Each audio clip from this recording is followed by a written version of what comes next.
ماشاء اللہ لا حول ولا قوت الا باللہ العلی العظیم. بسم اللہ الرحمن الرحیم. الحمد للہ الذی ہدانا لہذا وما كنا لنهتدی لولا ان ہدانا اللہ. لقد جاءت رسول ربنا بالحق. الصلاة والسلام وتحیۃ والاکرام علی النبی الامی المکی المدنی الہاشمی القرشی المطلبی سیدنا و نبینا و شفیع ذنوبنا و حبیب قلوبنا مولانا مولا الثقلین جد الحسنین ابی القاسم محمد وعلی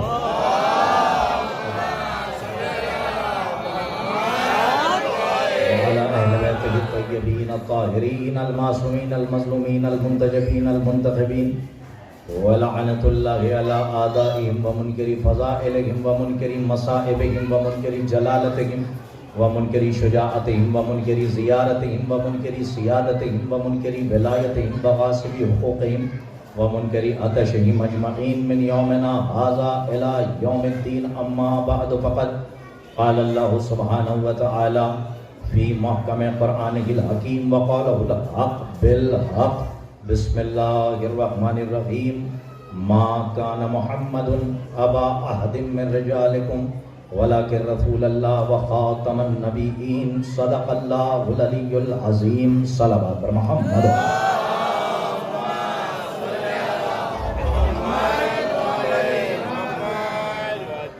معزز سامعین کرام، آپ سے صرف اتنی گزارش ہے ابتدائی کلام میں تھوڑا قریب آ جائیں حضرات. بار بار کہتے ہوئے اچھا نہیں لگتا. صلوات پڑھ دیں محمد و آل محمد.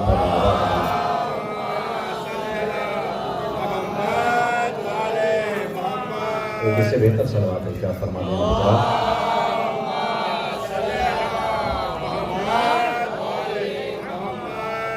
الحمدللہ بتوفیق الہی بتائید محمد و آل محمد علیہ الصلوۃ والسلام شب شہادت سید الساجدین امام زین العابدین علیہ الصلوۃ والسلام.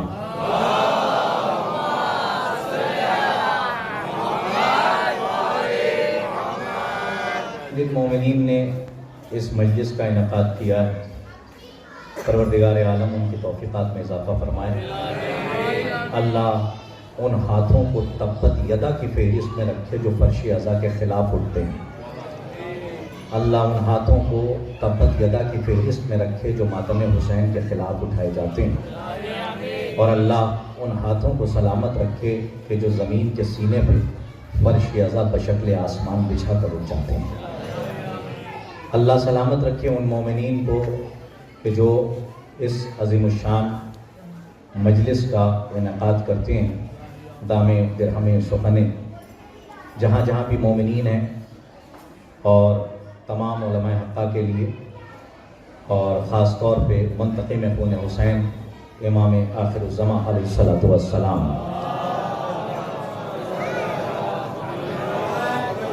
کہ جلد از جلد ظہور کے لیے ایک مرتبہ اور صلوات ارشاد فرمائیں.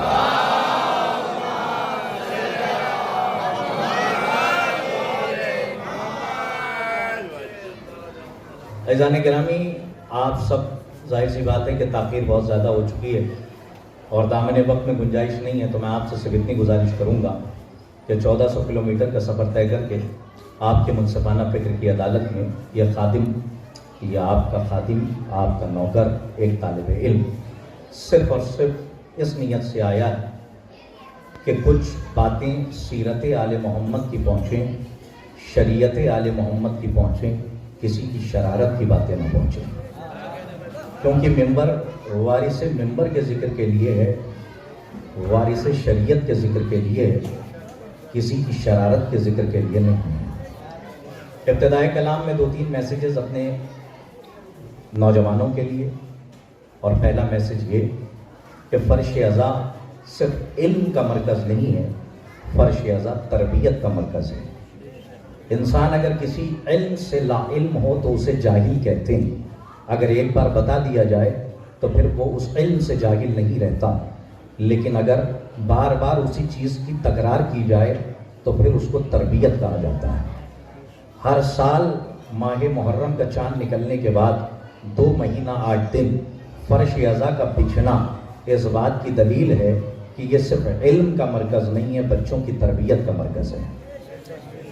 تو جہاں پر قطرہ قطرہ گرتا رہے تو خود ہمارے اور آپ کے پہلے امام فلک جناب عزت مآب ابو تراب مولائے قدیر جناب امیر حضرت امجد ابی طالب علیہ السلام کو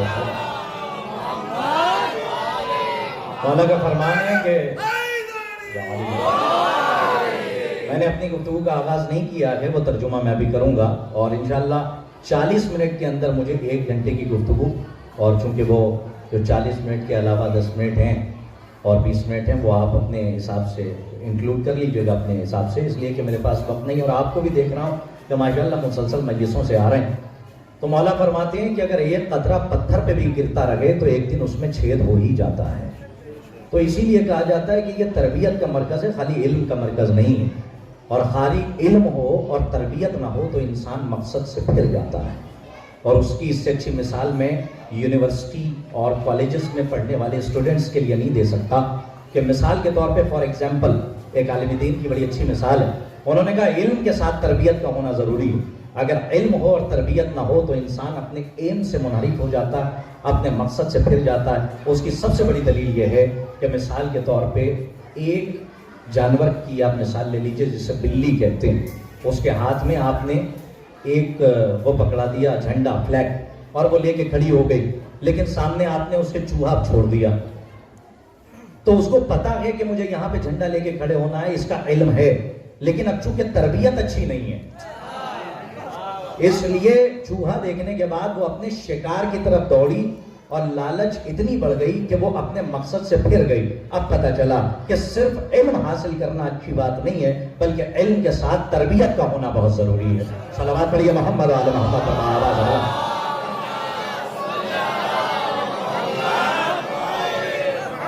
اگر آپ سب آمادہ ہیں تو میں اپنی گفتگو کا آغاز کروں، اور انشاءاللہ 40 منٹ میں آپ گھڑی دیکھتے رہیے گا۔ ارشاد رب العزت ہو رہا ہے، اور میں اپنے نوجوانوں سے کہوں گا کہ پہلے عقیدہ توحید کو درست کیجئے، پھر ولایت پہ بات کیجئے گا۔ دیکھیں بڑا جملہ میں نے کہا ہے، جب تک عقیدہ توحید نہیں درست ہوگا نہ امامت سمجھ میں آ سکتی ہے نہ رسالت سمجھ میں آ سکتی ہے۔ ولایت تو ایک ایسی ایتھارٹی، اولا بالتصرف، حق تصرف کا نام ہے، کہ جو اچھوں کو نہیں سمجھ میں آتی تو 2 دن کی کتاب پڑھنے والوں کو کیا سمجھ میں آئے گی۔ ولایت بہت بڑی چیز ہے، اسے صرف رکھ لینا کمال نہیں ہے، بلکہ ولایت کو کما کے اس دنیا سے چلے جانا یہ کمال کی منزل ہے۔ اب میں آپ کی خدمت میں نے جو جملہ عرض کیا ہے وہ بہت ذمہ داری کے ساتھ، کہ پہلے اپنی توحید کو درست کیجئے، اور توحید کو درست کرنے کے لیے کسی مسلک میں جانے کی ضرورت نہیں ہے۔ بحمدللہ الحمدللہ علی کے چاہنے والوں سے اچھی توحید کسی کی نہیں ہے، اور اس لیے میں کہہ رہا ہوں کہ صرف یہ مان لینا کہ خدا خالق ہے یہ اہل بیت کی توحید نہیں ہے، خدا رازق ہے یہ اہل بیت کی توحید نہیں ہے۔ اگر آپ ادھر ادھر دیکھیں گے تو ہو سکتا ہے کہ موضوع منتشر ہو جائے، بڑی قیمتی بات خادم عرض کر رہا ہے، مقدمے کے طور پہ لیتے جائیے۔ خالق مان لینا یہ توحید اہل بیت نہیں ہے۔ مثال کے طور پہ وہ خلق نہیں کرتا تو کیا خالق نہ ہوتا؟ بھائی توجہ رکھیے گا، آج ہمارے یہاں مینٹیلیٹی وجدان فکر میں یہ بات ڈال دی گئی ہے کہ اس نے ہمیں خلق کیا تو وہ خالق کہلایا۔ یہ اہل بیت کی توحید نہیں ہے۔ اس نے ہمیں رزق دیا تو وہ رازق کہلایا، یہ اہل بیت کی توحید نہیں ہے۔ اس وقت میں کیلکٹا میں ہوتا، لیکن اب چونکہ آپ کے وجود پر اپنے وجود سے زیادہ یقین ہے، اس لیے میں آپ کی خدمت میں ہوں تو ایک جملہ کہہ رہا ہوں، اور میرے جملے کی لاج رکھیے گا۔ ساکنان بزم معرفت کے لیے پہلا تبرک روانہ کر رہا ہوں، توجہ رکھیے گا۔ اہل بیت کی توحید یہ ہے ہی نہیں کہ اس نے خلق کیا تو وہ خالق رہا، اس نے رزق دیا تو وہ رازق کہلایا۔ اہل بیت کی توحید یہ ہے کہ اس کے نزدیک خلاقیت کا معیار یہ نہیں کہ وہ خالق ہے، بلکہ اس کے نزدیک خلاقیت کا معیار یہ ہے کہ وہ مخلوق نہیں۔ کاش کہ میرا جملہ آپ تک پہنچ جاتا جو میں کہہ کے گزر گیا۔ دیکھیں توحید ایک بہت بڑا چیپٹر ہے، توحید ایک بہت بڑا درس ہے اور بہت بڑا سبق ہے کہ جسے سمجھنے کے لیے مجھ جیسا طالب علم ایک اشرا پڑھے، علماء کی بات میں نہیں کرتا، مجھ جیسے خاتم کے لیے ایک اشرا ہو تو صرف توحید کے اوپر بات کی جائے، فلسفے منطق سے ہی توحید سمجھی جا سکتی ہے، ورنہ احادیث کا سہارا لینے کے بعد تو ظاہر سی بات ہے کہ آپ خود تو سمجھ لیں گے، دوسرے کو نہیں سمجھا سکتے۔ اس لیے فلسفے اور منطق کا ہونا توحید کے لیے ضروری ہے۔ میں تب دیکھیے اس کے نزدیک خلاقیت کا معیار یہ نہیں کہ وہ خالق ہے، بلکہ اس کے نزدیک خلاقیت کا معیار یہ ہے کہ وہ مخلوق نہیں. ایک جملے کو سمجھیے گا, یہاں نہ سمجھ پائیے گا, گھر جا کے سمجھیے گا. اپنے نوجوانوں سے کہہ رہا ہوں, بڑی بات خادم کہہ کے جا رہا کہ اس کے نزدیک رزاقیت کا معیار یہ نہیں کہ وہ رازق ہے, بلکہ اس کے نزدیک رزاقیت کا معیار یہ ہے کہ وہ مرزوق نہیں. دیکھیں علماء تشریف فرمائیں, ایک جملے تک لانا چاہ رہا ہوں تاکہ آیت کا ترجمہ کروں. اس کے نزدیک ربوبیت کا معیار یہ نہیں کہ وہ رب مطلق ہے, بلکہ اس کے نزدیک ربوبیت کا معیار یہ ہے کہ وہ مربوب نہیں. کچھ لوگوں تک میری بات نہیں پہنچ رہی ہے, آنکھیں چار کر کے دیکھ رہے ہیں. میں نوجوانوں کے لیے عالم تجزب سے نکل کے منزل یقین میں آ جائے, اس لیے کہ فرش عدد شک کی نجاست نہیں, یقین کی پاکیزگی عطا کرتا ہے. تو اس لیے میں ان کے لیے ڈیفائن کر رہا ہوں دو جملوں کے اندر. رازق کہتے ہیں, رازق ہے اس میں فاعل, مرزوق ہے اس میں مفعول. رازق کہتے ہیں رزق دینے والے کو. دیکھیں سمجھیے گا, میں نوجوانوں کے لیے ڈیفائن کر رہا ہوں, بزرگوں سے بہتر جانتے ہیں. مرزوق کہتے ہیں رزق لینے والے کو, خالق کہتے ہیں خلق کرنے والے کو, اور مخلوق کہتے ہیں کہ جو چیز خلق ہوئی ہو. تو اس کے نزدیک خلاقیت کا معیار یہ نہیں کہ وہ خالق ہے, میں بات کو سمجھیے گا, بلکہ اس کے نزدیک خلاقیت کا معیار یہ ہے کہ وہ مخلوق نہیں. اس کے نزدیک ربوبیت کا معیار یہ ہے کہ وہ مربوب نہیں, اس کو کوئی پالنے والا نہیں, بلکہ وہ کائنات کا رب مطلق ہے. ایک جملہ تبرکن پیش کر رہا ہوں, اسے سمجھیے گا کہ امام مطلق جو اس نے بھیجا ہے وہ کیسا ہونا چاہیے. اس کے نزدیک عالم ہونے کا معیار یہ نہیں کہ وہ عالم ہے اور علیم ہے, بلکہ اس کے نزدیک عالم ہونے کا معیار یہ ہے کہ وہ جاہل نہیں. کاش کہ میری بات آپ تک پہنچی ہوتی. صلوات کریے محمد آل محمد.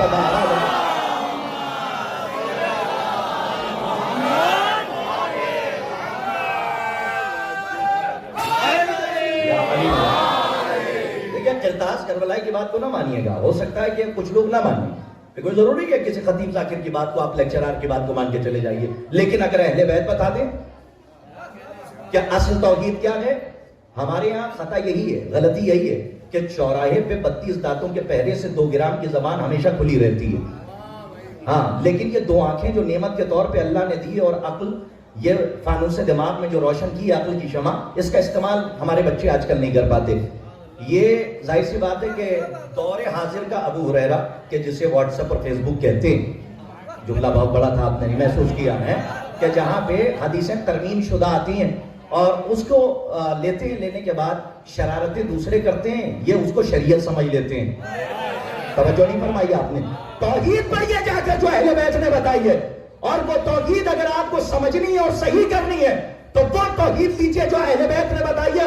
خطبہ توحید خود شیخ صدوق علیہ الرحمن نے کتاب التوحید میں رقم کیا ہے, اور وہ مولا کی توحید بتائی ہوئی ہے, ہماری کوئی نہیں ہے. آپ جائیے توحید مفصل کا مطالعہ کیجیے, علماء تشریف فرمائیں.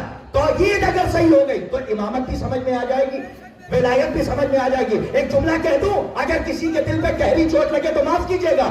مسئلہ یہی ہے کہ آج دنیا صحیح توحید کو نہیں سمجھ پائی, اس لیے راہب کے ساتھ بیٹے نہیں سمجھ میں آئے. ایک صلوات پڑھیے محمد آل محمد.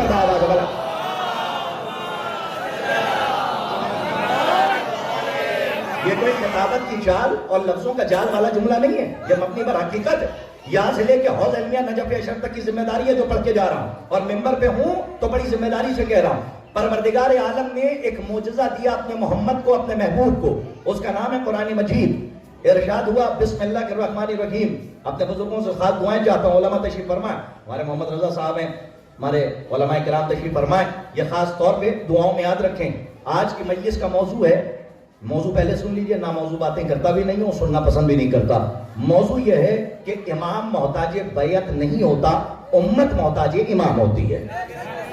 اس موضوع کو ذہن میں رکھیے گا, انشاءاللہ بڑا لطف آئے گا. ٹکڑوں پہ مجلس نہیں پڑھتا ہوں, سلسلہ ایک چین ایک تسبیح ہے, اور ان دانوں کو آپ مرتب کرتے رہیے گا. ایک ایک بات آپ کی خدمت میں. ارشاد ہو رہا ہے بسم اللہ الرحمن الرحیم, ما کان محمد ابا احد من رجالکم. یہ گزارشانہ لہجہ نہیں ہے, یہ عاجزانہ لہجہ نہیں ہے. شورا تشریف فرمائیں, آئیے بیٹھیے, یہ لہجہ الگ ہے. آؤ بیٹھ جاؤ, یہ لہجہ الگ ہے. اردو زبان کی اپنی چاشنی اور مٹھاس یہ ہے کہ لہجہ بدل جائے تو معنی بدل جاتے ہیں. بات وہی ہوتی ہے لیکن اگر لہجہ بدل جائے تو معنی بدل جاتے ہیں.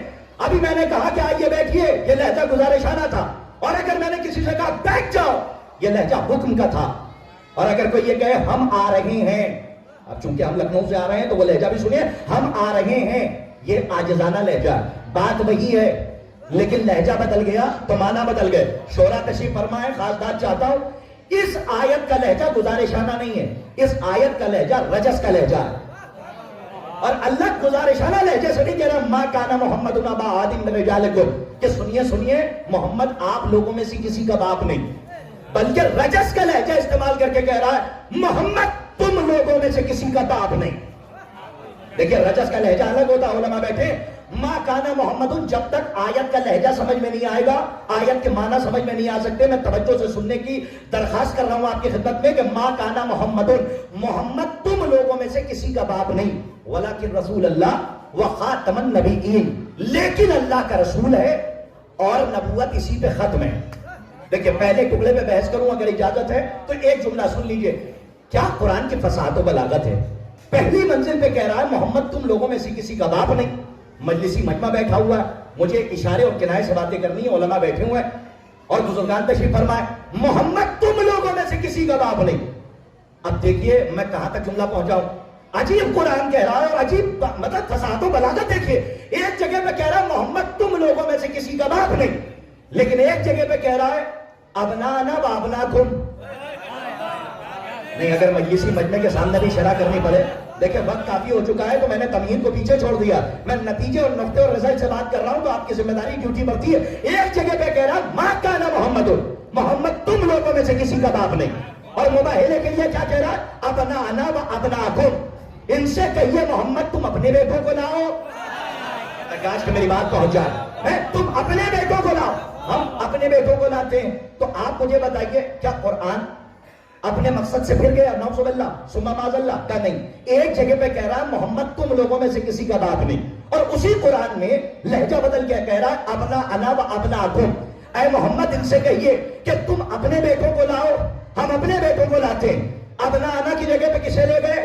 اختلاف روایت کے ساتھ نہیں، اتفاق روایت کے ساتھ روایت پڑھ رہا ہوں، علماء تشریف فرمایا اور ذمہ داری کے ساتھ کہ جتنے بھی علماء اہل سنت ہیں اور مفسرین ہیں بالاتفاق انہوں نے اپنی کتابوں میں لکھا کہ ابنانا کی جگہ پہ یا تو امام حسن کو لے گئے سرکار مباہلے کے میدان میں، یا حسین کو لے گئے۔ اس کا مطلب یہ ہے کہ محمد باپ تو ہے لیکن اولاد بطول کے،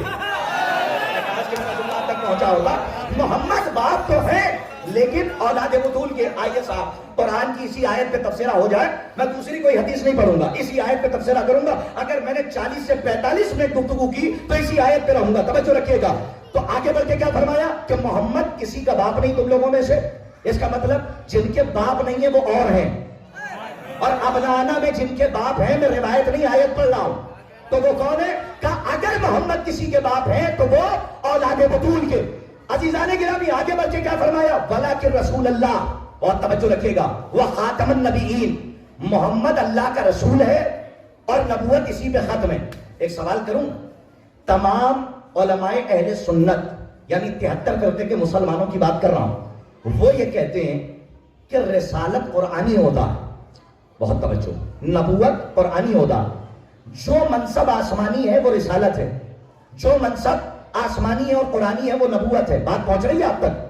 ہاں سر ہلاتے رہیے گا، میں نوجوانوں سے کہہ رہا ہوں تاکہ وقت زیادہ ہو گیا تو بات آپ تک پہنچتی رہے۔ رسالت قرآنی منصب، نبوت قرآنی منصب، لیکن امامیہ کا عقیدہ یہ ہے کہ جیسے رسول بنانے کا حق امت کو نہیں، میں دیکھیں قرآن پڑھ رہا ہوں توجہ رکھیے گا، جیسے رسول بنانے کا حق امت کو نہیں، نبی بنانے کا حق امت کو نہیں، ویسے ہی امامیہ کا عقیدہ ہے کہ امام چننے کا حق امت کو نہیں۔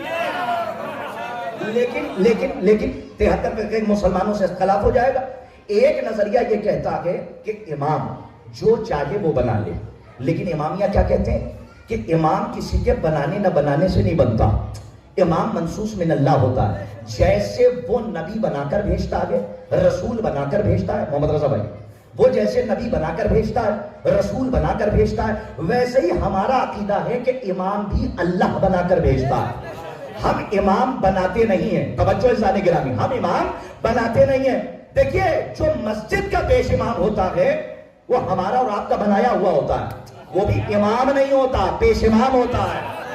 آج کا جملہ پہنچ جائے، وہ امام نہیں ہوتا، وہ پیش امام۔ میں اس امام کی بات نہیں کر رہا ہوں جو مسجد میں نماز پڑھا رہا، اس لیے کہ جو مسجد میں نماز پڑھا رہا ہے وہ مسجد میں کیفیت اس کی الگ ہے، چوراہے پہ الگ ہے، نہیں پہنچ رہے آپ، توجہ ہے، گھر میں جا کے اس کی کیفیت الگ ہے۔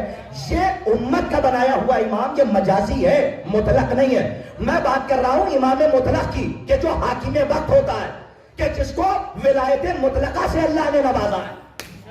میں اس امام مطلقہ کی بات کر رہا ہوں کہ امام کسی کو بنانے کا حق نہیں۔ جو منصب جناب آدم سے چلا وہ ہے نبوت۔ ٹھہر کے میری طرف دیکھیے بلکہ نہ جھپکنے پائے۔ جو منصب جناب آدم سے چلا وہ ہے نبوت، جو منصب جناب نوح سے چلا وہ ہے رسالت۔ اب اس سے اچھا تو ڈیفائن نہیں کر سکتا نا عزیزان گرامی۔ جو منصب آدم سے چلا وہ ہے نبوت، جو جناب نوح سے چلا پہلے صاحب شریعت نبی جناب نوح، جو منصب آدم سے چلا وہ ہے نبوت، جو منصب نوح سے چلا وہ ہے رسالت۔ لیکن جب یہ سلسلہ آگے بڑھتا ہوا جناب ابراہیم تک آیا، تھوڑا سا میرا ساتھ دیجیے گا، ایسا مجھے نہ لگے کہ وقت زیادہ ہو چکا ہے، مولا آپ کو سلامت رکھے، مسلسل آپ مجلس سے سن رہے، لیکن میں کوشش کروں گا کہ آپ کے دلوں تک پہنچ کے بات پہنچا دوں۔ عزیزوں جب یہ سلسلہ پہنچتا ہوا ابراہیم تک آیا تو جناب ابراہیم نے 3 دن تک خواب دیکھا۔ اور کیا خواب دیکھا؟ جناب ابراہیم نے دیکھا کہ میں اپنے بیٹے اسماعیل کو مینا کے میدان میں ذبح کر رہا ہوں۔ ایک سوال کر سکتا ہوں اتنے بڑے مجمع سے، ایک خادم کی حیثیت سے، یہ بتائیے کیا ابراہیم کے پاس فرشتے نہیں آتے تھے؟ اتنا بڑا مجمع ماشاءاللہ، بڑے بڑے خطبہ علماء مفکرین مدبرین کو آپ سنتے رہتے ہیں، تو اس ناچیز طالب علم کے ایک سوال کا جواب دیجئے، کیا ابراہیم کے پاس، خلیل اللہ نبی کے پاس کیا فرشتے نہیں آتے تھے؟ جب بھی کوئی وحی آتی تھی تو فرشتہ آتا تھا، تو اے پروردگار آج بھی فرشتہ بھیج دیتا۔ دیکھیں بڑی بات کہنے جا رہا ہوں، آج بھی فرشتہ بھیج دیتا اور کہہ دیتا کہ ابراہیم کو خدا نے حکم دیا ہے کہ جاؤ اسماعیل اپنے بیٹے کو مینا کے میدان میں ذبح کر دو، لیکن تو نے کسی فرشتے کو نہیں بھیجا۔ آج خواب دکھلوایا، کہا کیوں؟ کہا اس لیے کہ اگر فرشتہ آ جاتا تو یہ حکم ہوتا، امتحان نہ ہوتا۔ آج کہ میری بات آپ تک پہنچ جائے، میں کہنا چاہ رہا ہوں اگر فرشتہ، خدائے حسین کا واسطہ تھوڑی سی توجہ کیجئے گا، اگر فرشتہ آ جاتا تو یہ حکم ہوتا، امتحان نہ ہوتا۔ آج کیا ہے کہ آج ابراہیم کا امتحان ہے۔ 3 دن تک خواب دیکھا، علماء کے گھر کے بزرگان تشریف فرمائیں، دعاؤں میں یاد رکھیں، ابراہیم کا امتحان ہوا۔ امامت اگر قرآنی منصب ہوگا تو مانیں گے، امامت اگر آسمانی منصب ہوگا تو مانیں گے، ورنہ ہم امام کو نہیں مانیں گے، صرف نبی اور رسول کو مانیں گے۔ اور یہ میں بتا دوں کہ امام بنانے کا حق اللہ کو ہے، امت کو نہیں ہے، اور امام محتاج بیعت نہیں ہوتا، امت محتاج امام ہوتی ہے۔ اس موضوع کو ذہن میں رکھیے گا۔ جب 3 دن تک خواب دیکھا تو تیسرے دن آ کے کیا کہا اپنے بیٹے اسماعیل سے؟ کہا بیٹا میں نے ایسا خواب دیکھا ہے۔ تو جناب اسماعیل نے کیا منع کر دیا؟ کہا نہیں، معرفت توحید دیکھیے۔ جناب اسماعیل نے کہا بابا جو آپ نے دیکھا ہے اس پہ عمل کیجئے، جو آپ نے دیکھا ہے اس پہ عمل کیجئے۔ مینا کے میدان میں لے گئے، پلکے نہ جھپکائیے گا، لے کے گئے اور آنکھوں پہ پٹی باندھی۔ یہ تو غلط لوگ کہتے ہیں کہ جناب ابراہیم ڈر گئے تھے، اپنے جملے کو صحیح کیجئے۔ جی نہیں، نبی وہ نہیں ہوتا جو ایسے ایسے ڈر جائے۔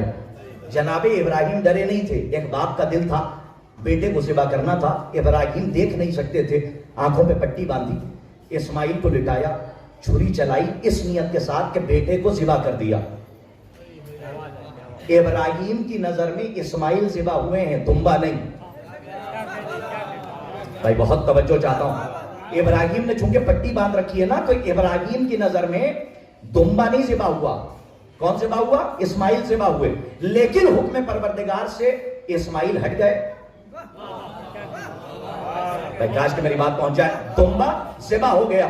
لیکن اب شورا خاص طور پہ یہاں سے لے کے ہمارے خوشتر بھائی بیٹھے ہوئے ہیں، اور وہاں تک میں توجہ چاہتا ہوں، دیکھیں شورا اس لفظ کی نزاکت پہ داد دیں گے، اس لیے میں کہہ رہا ہوں یہاں سے لے کر وہاں تک، نیئر صاحب سے لے کے خوشتر صاحب تک یہ بات کہہ رہا ہوں، علماء تشریف فرمائیں کہ جناب ابراہیم نے اسماعیل کو اس نیت کے ساتھ ذبح کیا کہ میں نے بیٹے کو ذبح کیا۔ یہ تو نہیں دیکھا نا کہ دمبا آ گیا، لیکن حکم پروردگار سے اسماعیل ہٹ گئے، دمبا ذبح ہو گیا، لیکن اللہ نے اس قربانی کو رد نہیں کیا۔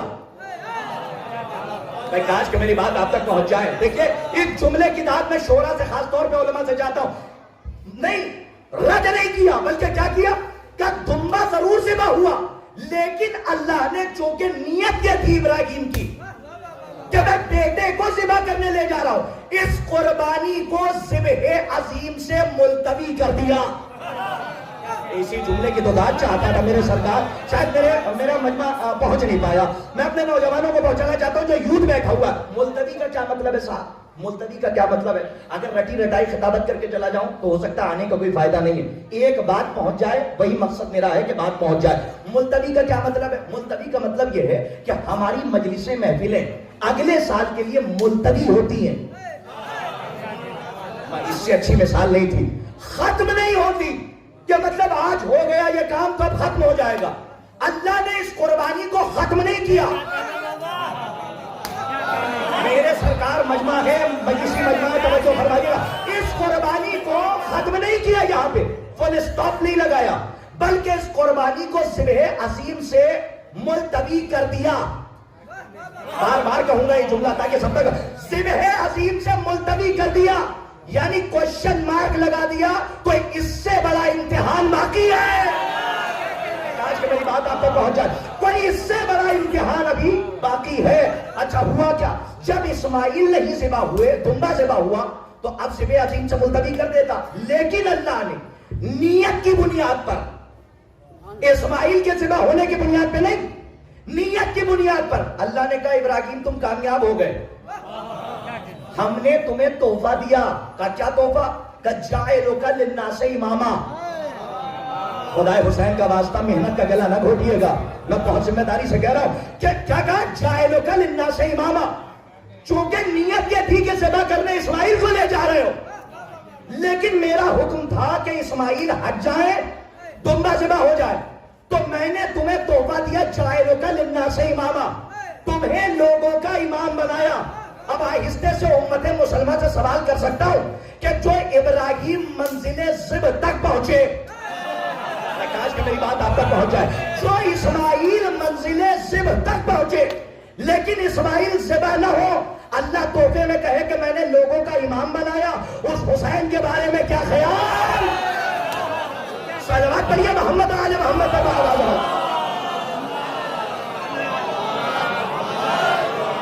جتنا مجمع ہے.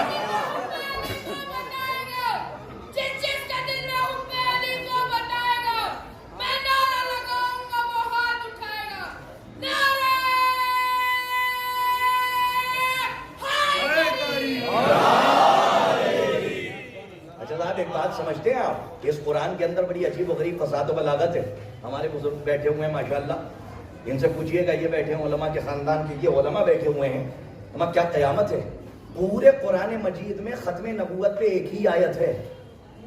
آپ کے ثبوت پہ بولتا ہوا قربان ہو جاؤں, پورے قرآن میں ختم نبوت پر صرف ایک آیت ہے جو میں نے تلاوت کی ہے, وَلَكِنْ رَسُولَ اللَّهِ وَخَاتَمَ النَّبِيِّينَ. اور جو امامت کا سلسلہ ابراہیم سے شروع ہوا, ختم امامت پہ کوئی ایک آیت نہیں. نہیں پہنچے آپ کو, میں کہتے گزر گیا, میں روایت نہیں آیت پڑھ رہا ہوں, قرآن سے پڑھ رہا ہوں, توجہ رکھے گا. ختم نبوت پہ آیت موجود, لیکن ختم امامت پر پورے قرآن میں 6666 آیتوں میں یا 6636 آیتیں جو آپ کی تحقیق ہو اس پہ آپ اکتفا کر لیجئے گا, لیکن میں پڑھ کے جا رہا ہوں راؤنڈ فیگر میں 6666 آیتیں. پورے قرآن میں ختم نبوت پہ ایک آیت اور ختم امامت پہ کوئی ایک آیت نہیں. اس کا مطلب جو سلسلہ امامت کا ابراہیم سے شروع ہوا تھا وہ اب تک باقی ہے. توجہ رکھیے گا, امت مسلمہ کو دعوت فکر ہے کہ پورا دیکھو قرآن ناقص بات نہیں کرتا, قرآن مکمل بات کرتا ہے. اسی لیے دین بھی مکمل نہیں ہوا تو علی کی ولایت سے مکمل کرایا. تو کسی چیز کو قرآن نے ناقص نہیں چھوڑا. تو جب نبوت کا خاتمہ ہو گیا, نبوت محمد پہ ختم ہوئی, تو آیت بھیجی کہ نبوت محمد پہ ختم ہے, لیکن جو سلسلہ امامت کا, بار بار سوچئے گا, ابراہیم سے شروع ہوا تھا وہ اب تک باقی ہے. اور اس کا مطلب یہ ہے کہ کوئی امام ہے جو ابھی بھی پردہ غیب میں ہے.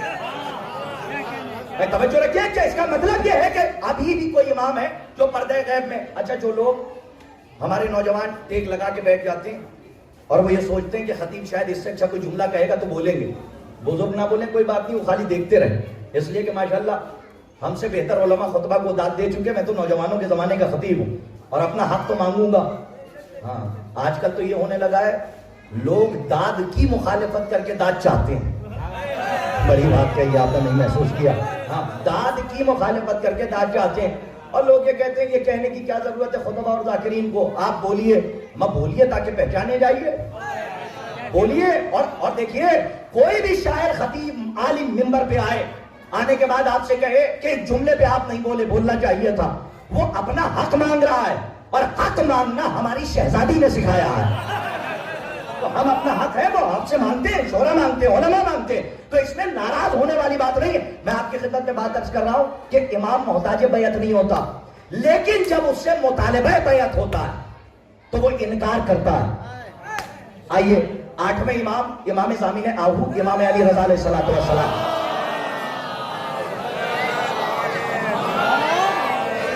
ہو سکتا ہے کہ مجمع میں بہت زیادہ پڑھا لکھا کوئی بیٹھا ہو اور نہ جانے کتنی لائبریری چھان کے بیٹھا ہو، بعد میں خطابت کے بعد مجلس کے بعد کرتاس کربلائی کے پاس آ جاؤ، کہے کہ سرکار آپ نے یہ کیسے کہہ دیا کہ امام مطالبہ بیعت نہیں کرتا؟ ہم نے تو دیکھا کہ دربار میں 8ویں امام نے ہاتھ کو اٹھا دیا تھا، کیوں اٹھایا تھا یہ بھی سن لیجئے۔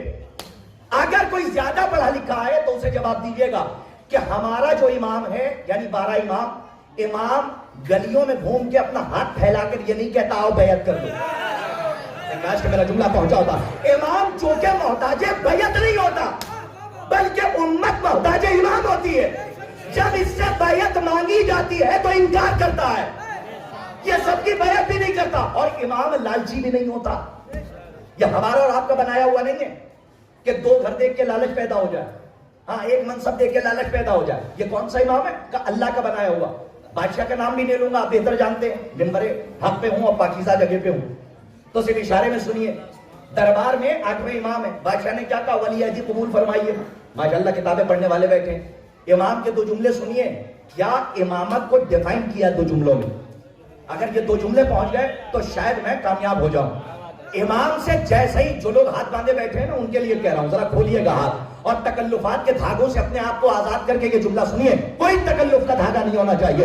امام سے جیسے ہی اس نے کہا کہ آپ ولی عہدی قبول کیجئے، امام کا پہلا جملہ سنیے، قیامت ہے۔ مولا نے فرمایا سن، اگر یہ حکومت تجھے خدا اور رسول کی طرف سے ملی ہے تو تجھے حق کس نے دیا کہ اپنی مرضی سے اپنی جگہ پہ کسی کو بٹھا کر چلا جائے؟ امام نے مطلب کہا یہ جملہ امامت کو ڈیفائن کر رہا ہے، توجہ فرمائیے گا۔ سر بھائی آگے آ جائیے، ایک صلوات پڑھیے محمد والے محمد پر آواز ہوگا۔ شاعر اہل بیت ذاکر اہل بیت کا احترام ہونا چاہیے، ایک صلوات پڑھیے محمد والے محمد پر آواز ہوگا۔ حضرات کم از کم جتنے ہیں اتنی بلند سے ترین ایک صلوات ارشاد فرما دیا۔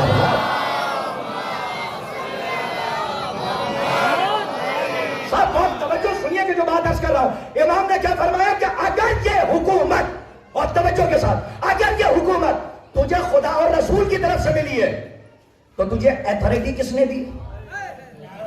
اختیار کس نے دیا کہ اپنی مرضی سے اپنا جانشین بنا کے چلا جائے؟ لیجئے امام کا یہ جملہ بتا رہا ہے کہ جانشین اپنی مرضی سے نہیں بنایا جاتا، تاکہ کل کا مورخ یہ نہ کہہ دے کہ امام مطلق لالچی ہوتا ہے اور اپنی مرضی سے بنا کے چلا جاتا ہے۔ پہلا جملہ، دوسرا جملہ سنیں گے، قیامت ہے۔ پہلے جملے میں کہا کہ اگر خدا اور رسول کی طرف سے ملی ہے تجھے ایتھارٹی کس نے دی کہ اپنی جگہ پر اپنی مرضی سے کسی کو جانشین بنا کے چلا جائے۔ دوسرے جملے میں کہا سن، اگر یہ تیرا اقتدار ہے ہی نہیں۔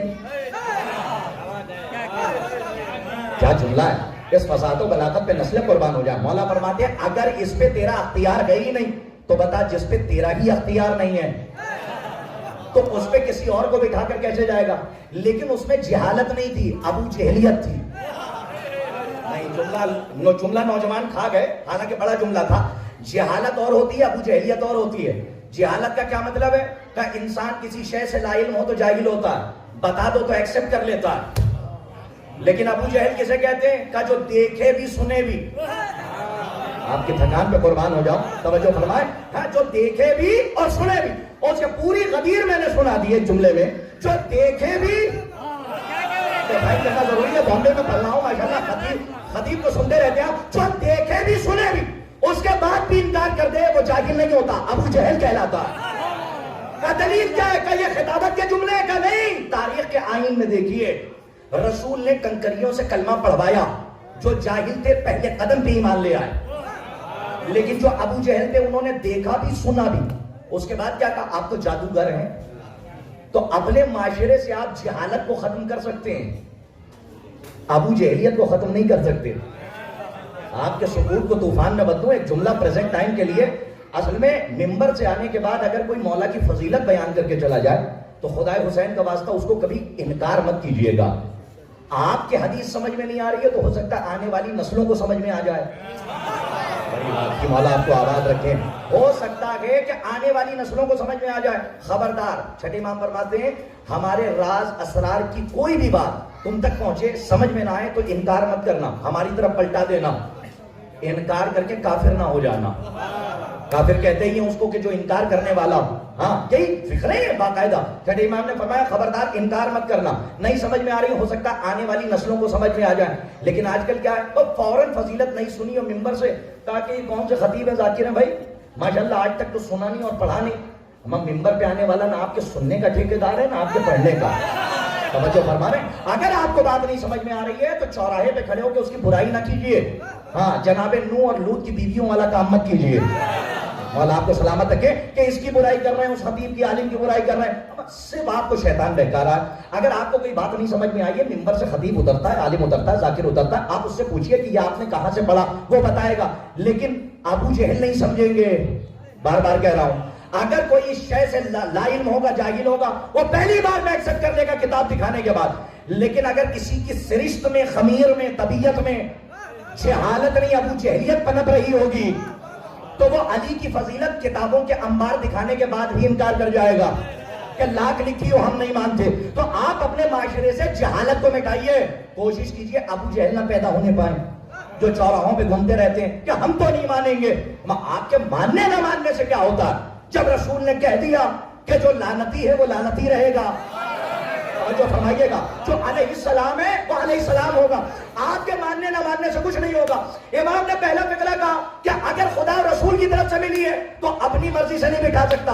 اب سنیے، مطالبہ بیعت ہوتا ہے تو امام انکار کرتا ہے، لیکن محتاج بیعت نہیں ہوتا۔ کا دلیل کیا ہے؟ کا دوسرا امام، امام سبزقبا، امام حسن مجتبی،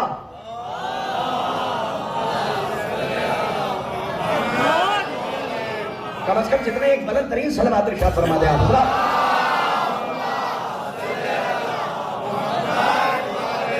میرے سرکار اگر آپ نے ساتھ دیا تو آج تعویذ بازوئے قاسم کا مقصد بتانا چاہتا ہوں اور ایک عالم دین کی تحقیق آپ تک پہنچا رہا ہوں، اور یہ طالب علم خادم ہے آپ تک کہ تعویذ باندھا کیوں تھا۔ آج کل لوگ پڑھ کے چلے جاتے ہیں عہد امام حسن میں 2 تحریریں لکھی گئی جو قیمتی تھی، ایک تحریر تھی صلح نامے کی، دوسری تحریر تھی تعویذ بازوئے قاسم۔ میرے سرکار صلح نامے سے زیادہ قیمتی تعویذ تھا۔ اگر پورا مجمع اپنے قد سے کھڑے ہو کے بندات دے تو اس جملے کی قیمت نہیں ہے جو پڑھنے جا رہا ہوں۔ یہ خادم ہے، یہ نوکر ہے، یہ طالب علم ہے، آپ کی خدمت میں بات عرض کر رہا، لائق داد و تحسین ہو، تحقیق ہے، آپ اس کو صلاح لیجئے گا۔ یہ جو تعویذ باندھا تھا جناب قاسم کے بازو پر، یہ صرف مصائب کے لیے نہیں ہے کہ لوگ آج مصائب میں اس کا استعمال کرتے ہیں، نہیں، صلح نامے سے زیادہ قیمتی تحریر تھی بازوئے قاسم کی، اور اگر پہنچانے میں کامیاب ہو گیا میں چلا جاؤں گا، آپ مجھے یاد رکھیں گے اور دعاؤں میں یاد رکھیے گا۔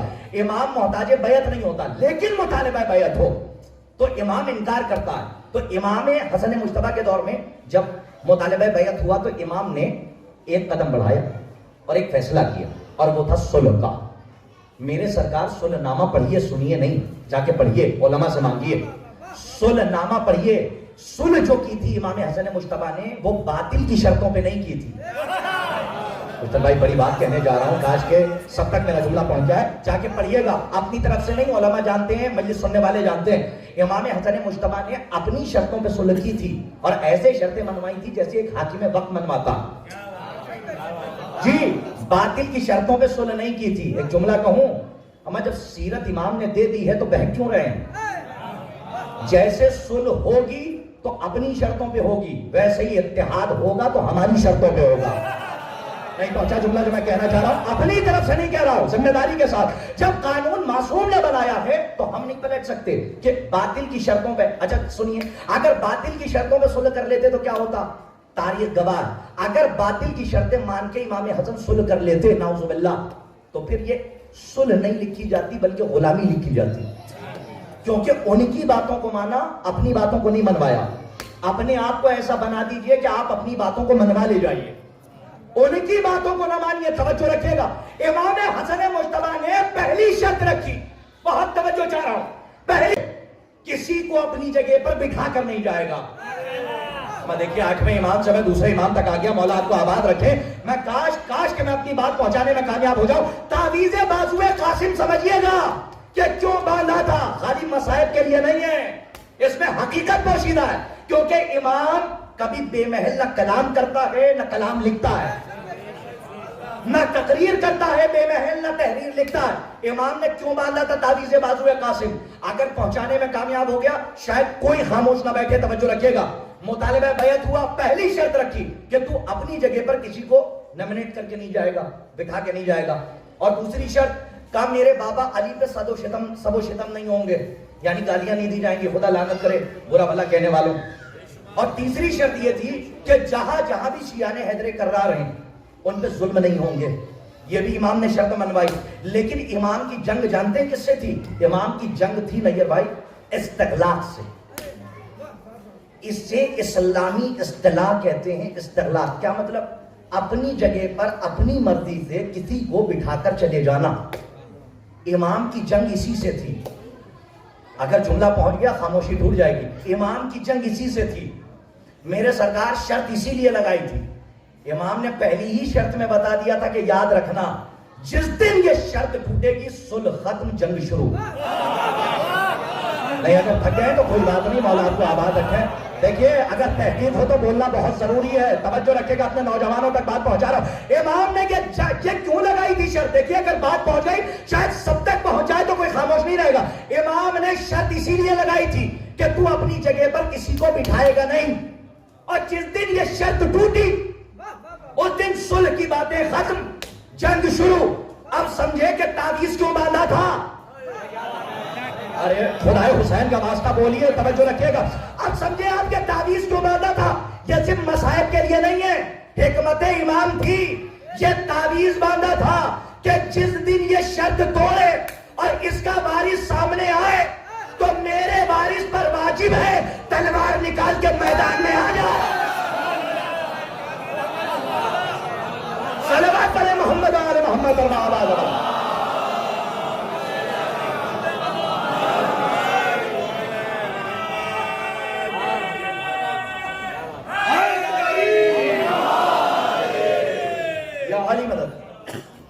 یہ تعویذ نہیں تھا, یہ ایک باپ کا اتھارٹی لیٹر تھا اپنے بیٹے کے نام کہ جس دن اس کا وارث سامنے آئے اور یہ شرط توڑے اس دن میرے بیٹے میرے وارث پر واجب ہے خاموش نہ بیٹھے, کیونکہ شرط میں نے لگائی ہے تو وارث بھی میرا ہو. تلوار نکال کے میدان میں آ جائے. جس دن شرط ٹوٹے گی صلح کی باتیں ختم, جنگ شروع ہو جائے گی.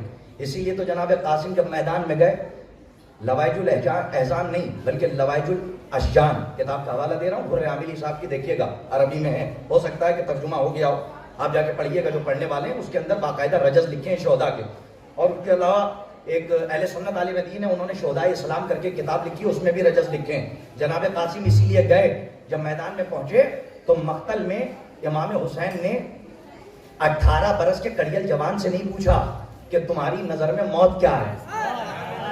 کہاں سو رہے ہیں آپ, توجہ ہے, بلکہ کس سے پوچھا؟ 13 برس کے شہزادے سے پوچھا جو شہزادہ شہادت تھا کہ تمہاری نظر میں موت کیا ہے. 18 برس والے سے کیوں نہیں پوچھا, 13 برس والے سے کیوں پوچھا؟ کہا اس لیے کہ عرب میں مشہور ہو چکا تھا یہ اس کا بیٹا ہے جسے تلوار چلانی نہیں آتی. کاش کہ میری بات آپ تک پہنچ جائے کہ اس کا بیٹا ہے نعوذ باللہ جسے تلوار چلانی نہیں آتی تھی. مثال کے طور پہ بہت سارے ایسے ہیں, خدا لعنت کرے, جنہوں نے لکھا کہ وہ ڈرتے تھے, وہ ڈر گئے تھے. تو جناب امام حسین نے 13 برس کے قاسم سے پوچھا کہ تمہاری نظر میں موت کیا ہے. تو امام نے خود شہزادے شہادت نے کہا میری نظر میں موت شہد سے زیادہ شیریں ہے. یہ کیوں پوچھا تھا؟ کہا اس لیے کہ زمانہ دیکھ لے یہ ڈرپوک باپ کا ڈرپوک بیٹا نہیں ہے. توجہ ہے, اسی لیے پوچھا تھا کہ یہ ڈرپوک باپ کا ڈرپوک بیٹا نہیں ہے. بلکہ یہ اس کا بیٹا ہے کہ شجاعت جس کے گھر کے آنگن کی کنیز ہے. جملہ بہت بڑا تھا، میں نے محسوس کیا. مولا آپ سب کو سلامت رکھیں. صلوات پڑھ دیں محمد و آل محمد و بارک. میں بات ختم کر رہا ہوں، کربلا تک جا رہا ہوں. سلسلہ یاد رکھیے گا کہ امام محتاج بیعت نہیں ہوتا، لیکن جب اس سے بیعت کا مطالبہ ہو تو انکار کرتا ہے. اور یہی ہوا کہ جب امام حسین کا زمانہ آیا اور مولا حسین سے مطالبہ بیعت ہوا تو ایک تحریر آئی، اس پہ لکھا ہوا تھا کہ حاکم شام مر گیا اور نیچے مطالبہ بیعت. امام نے فوراً پڑھا انا للہ و انا الیہ راجعون. لیکن ہمارے یہاں کچھ نادانوں نے یہ کہہ دیا کہ اس کے مرنے پہ پڑھا. میرے سرکار جو لا ترجعون کی منزل میں ہے وہ راجعون میں نہیں آتا. جو قرآن پڑھنے والے ہیں، قرآن پڑھنے والے تو کم از کم بولے، میرے پاس وقت نہیں ہے ورنہ آیتیں پڑھتا. میرے سرکار جو لا ترجعون کی منزل میں ہے وہ راجعون میں نہیں آتا. تو کلمہ استرجاع جاری کیوں کیا؟ دو مطالبے تھے، دو مطالبہ، ایک مطالبہ بیعت. اور پہلی تحریر میں لکھا ہوا تھا کہ حاکم شام مر گیا. تو لوگوں نے تاریخ میں یہ پڑھا کہ حاکم شام مر گیا. امام نے نعوذ باللہ استغفر اللہ، مجبوری تھی کیونکہ مرنے کی خبر سن لی تھی تو یہی پڑھنا ہی تھا. لیکن یہ کم علم، ان کی عقلوں پر سائیکل کون کرے، زنگالود فکریں لے کر یہ آئے اور انہوں نے کہا امام مجبور ہو گئے. نعوذ باللہ. ہمیں جو امام مجبور ہو جائے وہ تمہارے الیکشن کا ہوتا ہے، اللہ کے سلیکشن کا نہیں ہوتا. یہ امام مطلق ہے، مجبور نہیں ہوتا. سنیے امام نے کلمہ استرجاع کیوں پڑھا. اور پھر یہاں سے شورا علماء کی اور بزرگوں کی داد چاہتا ہوں. اس تاریخ کے اس ڈاؤٹ کو کلیئر کیجئے. تاریخ سیاہی سے لکھی گئی ہے، معرفت کی زبان سے چاٹیے گا نہیں تب تک ولایت کا سورج دکھے گا نہیں. کیونکہ ہمارے یہاں کے مورخ ایسے ہی ہیں جیسے دال میں نمک جی، اور پوری دال ادھر کی ہے اور جب تک نمک نہ ہو ذائقہ نہیں آتا. تو اسی لیے اپنوں کی باتیں پڑھی جاتی ہیں تاکہ ذائقہ پیدا ہو جائے. یہ ڈاؤٹ کلیئر کیجئے اور تاریخ پڑھیے. صرف سننے سے کام نہیں چلے گا، پڑھیے. میں اسٹڈی کی دعوت دیتا ہوں نوجوانوں کو، لائبریریز میں جائیں اور جا کے عرفان کی زبان سے اس سیاہی کو چاٹیں تاکہ ولایت کا سورج نظر آئے. امام نے پڑھا ضرور کلمہ استرجاع انا للہ و انا الیہ راجعون، لیکن اس کے مرنے پہ نہیں. یہ تو کچھ نادانوں نے ہمارے یہاں غلط فہمیاں پیدا کر دی. اس کے مرنے پہ پڑھا. ہمیں نہیں، وہ لا ترجعون کی منزل میں تھا، راجعون کی منزل میں نہیں. نہ جانے والوں کی منزل میں تھا. جانے والے تو انصار حسین ہیں جو انا للہ و انا الیہ راجعون کی فہرست میں آتے ہیں. میرے سرکار سنیے کیوں پڑھا. مثال دے رہا ہوں کیوں پڑھا. پہلی خبر تھی کہ وہ مر گیا اور دوسرا تھا مطالبہ بیعت کہ آپ بیعت کیجئے. ادھر دیکھیے گا، میں ڈیفائن کر رہا ہوں، اس ڈاؤٹ کو کلیئر کر رہا ہوں. میں یہاں پر بیٹھا ہوا ہوں مثال کے طور پہ اور میں بچہ ہوں. میں اپنے بچوں کا، بڑے بزرگوں کا تو بچہ ہی ہوں. ایک بچہ ہوں، چھوٹا ہوں، اتنا بڑا ہوں. مثال کے طور پہ بیٹھا ہوا 5 سال کا بچہ. اور یہاں پہ ماشاءاللہ علامہ بیٹھے ہوئے ہیں، ہمارے محمد رضا صاحب بیٹھے ہوئے ہیں. یہ بتائیے یہ بیٹھے ہوئے ہیں اور میں بچہ ہوں اور ان سے کہہ دیا جائے قبلہ محمد رضا صاحب آج چلیے مجلس سنی جائے. اچھا یہ خالی بیٹھے ہوئے ہیں، یہ کہیں مجلس نہیں پڑھ رہے ہیں، لیکن خوشتر بھائی نے آگے ان سے کہا کہ بھائی آئیے آج ایک مجلس پڑھ دیجیے، سن لیجیے، پڑھتے تو خوب رہتے ہیں. اچھا ٹھیک ہے کہ گئے تو انہوں نے دیکھا وہ بچہ بیٹھا ہوا 5 سال کا مجلس پڑھے ہوا. تو انہوں نے منزل عجوب میں، منزل تعجب میں ان کی زبان سے نکلا انا للہ و انا الیہ راجعون. آج یہ دن آ گیا کہ یہ بچہ پڑھے گا. خدا حسین کا واسطہ سمجھیے گا، آج یہ دن آ گیا کہ یہ بچہ پڑھے گا اور میں بیٹھ کے سنوں گا. اب سمجھے کہ انا للہ کیوں پڑھا تھا امام نے. اس کے مرنے کی خبر پہ نہیں پڑھا تھا، منزل عجب میں پڑھا تھا. آج یہ دن آ گیا کہ یہ حسین سے بیعت مانگ رہے ہیں. اور آپ کو آباد رکھے، میں خیال کر رہا ہوں، توجہ رکھے گا، بہت توجہ رکھے گا جانے گرامی. اس لیے نہیں پڑھا تھا کہ وہ مر گیا، نہیں، اس لیے پڑھا تھا کہ منزل عجب، تعجب کی منزل تھی. آج یہ دن آ گیا کہ آج یہ شراب سلسبیل سے بیعت مانگ رہی ہے. ہاں، آج یہ میسورہ کا بیٹا یہ فاطمہ کے بیٹے سے بیعت مانگ رہا ہے.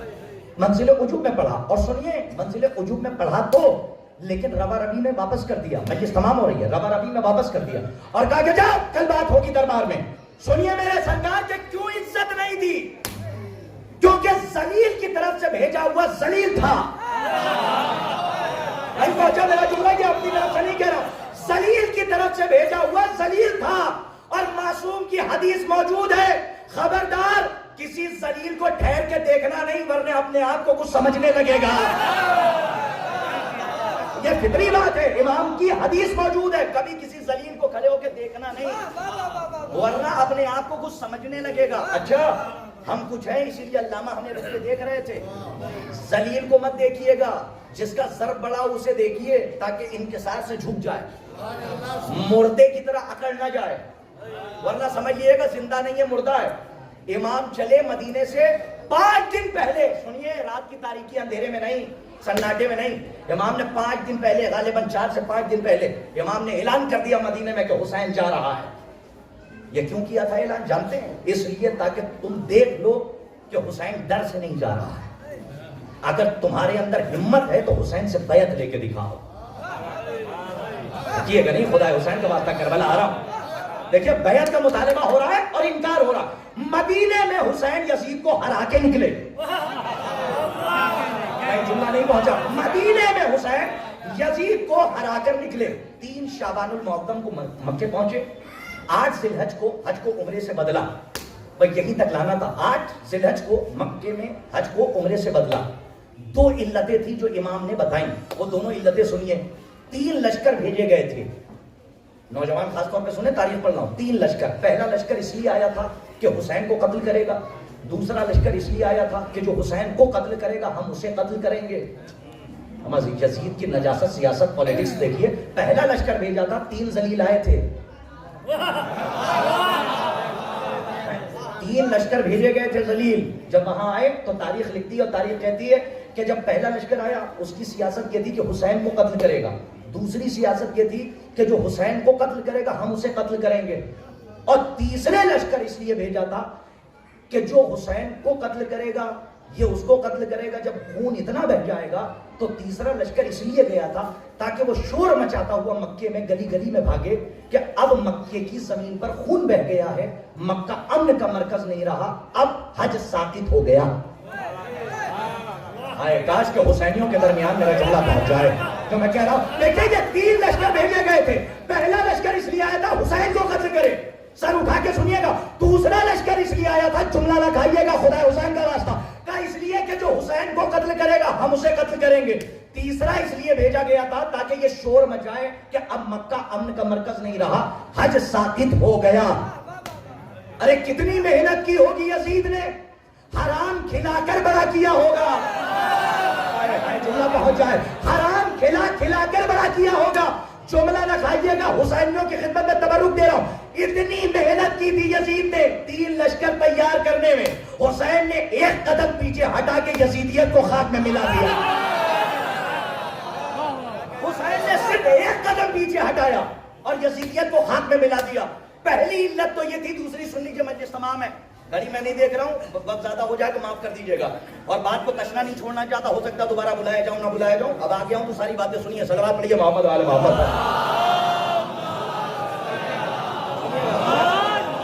یہاں سے لے کر وہاں تک ماشاءاللہ سارے موالی بیٹھے ہوئے, مولا آپ کو سلامت رکھے. اور یہ بھی سن لیجیے صاحب, یہ بھی سن لیجیے, آج کل جو ہے یہ جو الٹی سیدھی باتیں ہو رہی ہیں اس کو بھی سن لیجیے. یاد رکھیے گا جگہ جگہ کی تہذیبیں الگ ہوتی ہیں. ہاں, علماء کا احترام کیجیے, علماء نما کا نہیں. جی ممبر سے کہہ رہا ہوں, علماء نما اور ہوتے ہیں, علماء اور ہوتے ہیں. علماء وہ ہوتے ہیں جو سیرت اہل بیت پہنچائیں, علی کی دشمنی نہ بانٹیں. جی جو سیرت اہل بیت نہ پہنچائے وہ علماء نما تو ہوگا, عالم نہیں ہو سکتا. ہمارے یہاں عالم کا معیار یہ ہے کہ اہل بیت کی سیرت پہنچاتا ہے, لیکن جو اہل بیت کی سیرت پہنچانے والے کے خلاف بھی بولے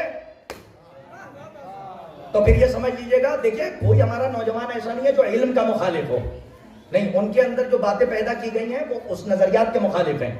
میں اپنے نوجوانوں کو برا نہیں کہتا ہوں, اس لیے کہ ممبر سے گھر کی باتیں اڑائی نہیں جاتی. یہاں پہ ریکارڈ ہو رہی ہے بات, یہاں آپ کا دشمن بھی سن رہا ہے, آپ کا گھر والا بھی سن رہا ہے. میں ممبر پہ آنے والے تمام ذاکرین خطبہ سے ایک طالب علم کی حیثیت سے دست ادب جوڑ کے کہہ رہا ہوں, ہم سب کچھ سیکھ گئے, اپنے راز کو اپنے گھر میں رکھنا نہیں سیکھ پائے. ہاں, اپنے رازوں کو ہم نے یہاں سے آ کے آیا کر دیا. بس یہاں سے بات سن لیجئے, اور میں آپ کی خدمت درس کر رہا ہوں, یہاں سے لکھنؤ جائیے, پانی الگ ہے, تہذیب بدل جاتی ہے. خدا حسین کا واسطہ بولیے گا. بمبئی آئیے, یہاں تہذیب بدل جاتی ہے, پانی الگ ہے. علماء نما کا احترام نہیں کہ جو اہل بیت کے فضائل کو چھپائے, بلکہ وہ عالم جو اہل بیت کے فضائل کو بتائے, جو عزاداری کے خلاف بولے وہ ہمارا نہیں ہوتا. یہ کلیہ ہے سرکار. جو اہل بیت کے خلاف بولے وہ ہمارا نہیں ہوتا, اور جو اہل بیت کے لیے بولے وہ ہمارا ہوتا. جملہ سن لیجئے, چاہے جیسے, شاید کوئی خاموش نہ رہے. یہاں سے جائیے لکھنؤ, پانی الگ ہے, تہذیب بدل جائے گی. وہاں سے جائیے حیدرآباد, پانی الگ ہے, تہذیب بدل جائے گی. بامبے آئیے, تہذیب بدل جائے گی, پانی الگ ہے. یاد رکھنا, جس کا پانی خراب ہوتا ہے وہ علماء کے خلاف زبان کھولتا ہے. جملہ سن لیجیے جو کہنے جا رہا ہوں. جس کا پانی خراب ہوتا ہے وہ علم کے خلاف بولتا ہے, جس کا خون خراب ہوتا ہے وہ علی کے خلاف بولتا ہے.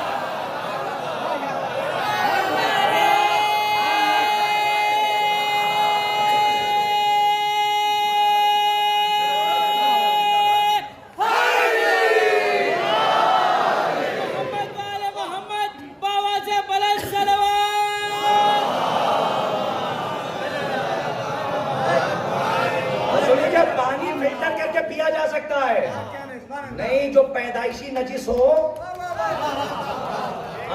اس کو فلٹر نہیں کیا جا سکتا. اگر وقت ہوتا تو وہ کانے کی بات بھی پڑھ دیتا جو امام نے بتائی ہے کہ کانا نہیں بننا ہے, دونوں آنکھوں سے دیکھنے والا بننا ہے. امام نے فرمایا جو پیدائشی کانا ہوگا وہ مجھ سے محبت کر ہی نہیں سکتا. ایک جگہ پہ میں نے رامپور قلعے میں یہ حدیث پڑھ دی تھی بہت سال پہلے, تو اپنے اپنے گھر سے لوگوں نے فون کیا قداس صاحب ہمارے یہاں تو نہ جانے کتنے کانے مر گئے, اور وہ یا حسین کرتے ہوئے مر گئے. تو میں یہ سوچنے میں مجبور ہو گیا, تو اس کا مطلب یہ ہے کہ اس کا ظاہر کانا اور ہے, کے بعد پہنچا, اور اس کا باطن کانا اور ہے. خدا کی قسم ممبر حق میں ہوں, 2 سال تک اس کانے کو کتاب میں ڈھونڈا ہے میں نے. بعد میں شیخ صدوق علیہ الرحمہ نے بتایا اور ایک روایت نقل کی ہے اپنی کتاب میں کہ یہ کانا کون سا ہے, کہ امام نے فرمایا جو پیدائشی کانا ہوگا وہ ہم سے محبت نہیں کر سکتا. امام کی خدمت میں آیا, آنے کے بعد کہتا ہے یا علی میں آپ سے بھی محبت کرتا ہوں اور آپ کے فلاں سے بھی, دشمن سے بھی. نہیں پہنچا جملہ, پھر پہنچاؤں. امام سے اس نے آ کے کہا آپ سے بھی محبت کرتا ہوں, آپ کے دشمن سے بھی کرتا ہوں. مولا نے فرمایا تو کانا ہے. آج کے میری بات آتا سنیے, یہ تو 4 بھی سنے. آگے بڑھ کے جو خلاصہ امام نے کیا, امام نے فرمایا سن تو کانا ہے, مجھ سے بھی محبت کرتا ہے. جملہ بہت بڑا ہے, میرا نہیں ہے, مولا کا ہے. چاہے جیسے سنیے, موالی بیٹھے, تبرک ہے. مولا نے فرمایا کانا جو ہوگا وہ مجھ سے محبت نہیں کر سکتا. مولا سے اس نے کیا کہا میں آپ سے بھی محبت کرتا ہوں, آپ کے دشمن سے بھی. مولا نے فرمایا تو کانا ہے. یہ سن کے وہ جانے لگا. مولا نے روک کے فرمایا سن, بات تو مکمل ہونے دے, تو کانا ہے ابھی مکمل, یا تو اندھا ہو جا یا دونوں آنکھوں سے دیکھنا شروع کر دے. مولا آپ کو آباد رکھے, صلوات پڑھیں محمد آل محمد آباد والا. خالی امامت کی آخری بات سنیے. پہلی سیاست, امام نے 2 قدم کی, 1 قدم پیچھے ہٹایا, یزیدیت کو خاک میں ملا کے آگے بڑھے. اور سنیے, ایک جملہ کہا جاتا ہے کہ خانہ کعبہ کی حرمت کو بچایا. خانہ کعبہ کی حرمت کو بچایا, کربلا کے قریب آ گیا. خانہ کعبہ کی حرمت کو بچایا. حرمت کسے کہتے ہیں صاحب؟ ہمارے قاضی صاحب بیٹھے ہوئے ہیں, علی صاحب بیٹھے ہوئے ہیں, ماشاءاللہ ان نوجوانوں کو اللہ سلامت رکھے. ہاں, یہ بیٹھے ہوئے نوجوان کھڑے ہیں. آپ کا گھر ہے اسی باغ زہرا کے کسی گھر سے آپ نکلیے, اور باغ زہرا ہی سے نکلیے. چلیے آپ کی نسبت باغ زہرا سے, باغ زہرا سے نکلیے. باغ زہرا ماشاءاللہ اس میں آئیے. آنے کے بعد یہاں سے باہر چلیے. یہ بادشاہ ہیں یہاں کے, ہمیں تھوڑی دیر کے لیے تسلیم کر لیجیے. ہاں, کسی کے الگ سے نہ اترے تو سلوات کر کے اتار لے گا بعد میں. یہ ہمارے فیضی بھائی بیٹھے ہوئے ہیں, یہ بادشاہ ہیں یہاں کے. مثال کے طور پہ علی بھائی کو سمجھ لیے بادشاہ ہیں. اب یہ یہاں سے باہر نکلے, اور نکلنے کے بعد انہوں نے کسی ذلیل انسان کو جھک کے سلام کر لیا. یہ جو کہا جاتا ہے نا حسین نے حرمت کعبہ بچائی, حرمت کعبہ کا کیا مطلب ہے سمجھیے گا. یہ بادشاہ اس علاقے کے یہاں سے نکلے, انہوں نے چچا جا رہے تھے, ہمارے بزرگ ہیں, انہوں نے جا کے پیچھے کہا علی میاں آپ نے تو باغ زہرا کی حرمت پر عمل کر دی. کرتاس کربلائی بھی ادھر سے گزر رہے تھے. ہم نے کہا چچا میاں یہ بتائیے سلام انہوں نے کیا ہے تو باغ زہرا کی حرمت کیسے پامال ہوئی؟ کہ اس لیے کہ وہ ان کا ہے. کاش کہ میری بات آپ تک پہنچا جو میں کہنا چاہ رہا ہوں, توجہ رکھیے گا, کاش کہ ڈیفائن کر لے جاؤں. خدا حسین کا واسطہ سنیے گا, لوہے دل پہ جملہ نقش ہو تو بولیے گا. فوراً انہوں نے کہا کہ چونکہ یہ ان کا ہے, تو پتا چلا جب ذات پہ حرف آتا ہے تو مکان کی حرمت خود بخود چلی جاتی ہے. نہیں, سب تک بات پہنچ گئی ہے, میں اپنی بات پہنچاؤں. حرمت کعبہ بچائی حسین نے. کہا کیا مطلب؟ کہ اس وقت مکے میں کعبے کا وارث ہے حسین. سنیے گا, کاش کہ میری بات پہنچا. اس وقت مکے میں کعبے کے وارث ہیں حسین ابن علی. تمام نبیوں کی عصمتوں کا وارث ہے اکیلا حسین. اس وقت مکے میں جو گورنر تھا، حاکم حج تھا، وہ یزید کا بنایا ہوا تھا. قرآن دازی کا ہی شجرا ہے، لیکن سن لیجیے، کم از کم اہل زبان کو بولیں، اہل کلام کو بولیں. قرآن دازی کا ہے لیکن سن لیجیے. اس وقت یعنی حاجیوں کا جو حاکم تھا وہ بنایا گیا تھا، جس کے انڈر سب حج کر کے جا رہے تھے. وہ یزید کا بنایا ہوا گورنر تھا عمرو بن سعید بن عاص بن وائل. اسے نوٹ کر لیجیے گا، عمرو بن سعید بن عاص بن وائل. اس کا ایک مشہور نام تھا، علماء نے لکھا ہے امر اشدق، شین دال قاف، شد سے مشتق ہے، یعنی شدق یعنی چوڑا. امر اشدق اس کا مطلب چوڑے منہ والا. امر چوڑے منہ والا، چوڑے جبڑے والا. اتنا مولا کو برا بھلا کہتا تھا، تاریخ کہتی ہے اللہ نے عذاب نازل کیا کہ اس کے جبڑے کو چوڑا کر دیا، تو یہ مشہور ہو گیا امر اشدق، چوڑے منہ والا امر. اسے حاکم بنایا تھا حج کا. آج کے بعد حرمت کعبہ کا کیا مطلب ہے؟ مجھے ایک بات بتائیے، اگر امام حسین کا خون مکے میں بہ جاتا، کیا مکے کی عظمت دوبالا نہ ہو جاتی؟ اور جب صحرا جنگل کی خاک کھا کے شفا ہو گئی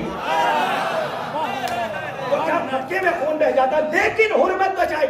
حرمت کا کیا مطلب ہے؟ بات کلیئر ہو رہی ہے، یہیں سے میں اتفاق کربلا کی طرف کر رہا ہوں. عزیزان کرام، حرمت کا کیا مطلب ہے؟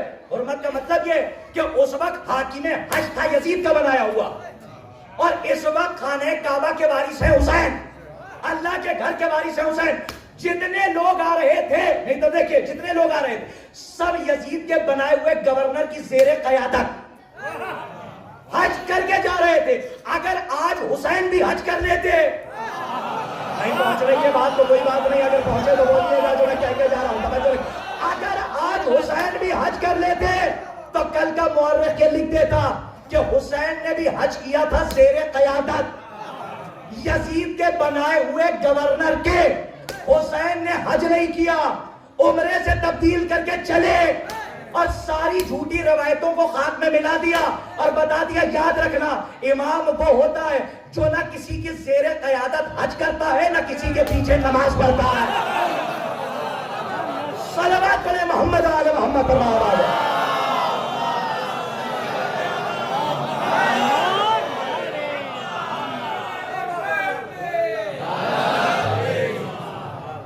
آئیے تھوڑا تھوڑا قریب آ جائیے آپ ذرا، میں مجلس تمام کروں. ایک صلوات پڑھیے محمد. بہت اچھا آپ نے سنا، ایک صلوات پڑھیے. نہیں مل رہی ہے، ایک صلوات اور ارشاد فرما دیں آپ حضرات.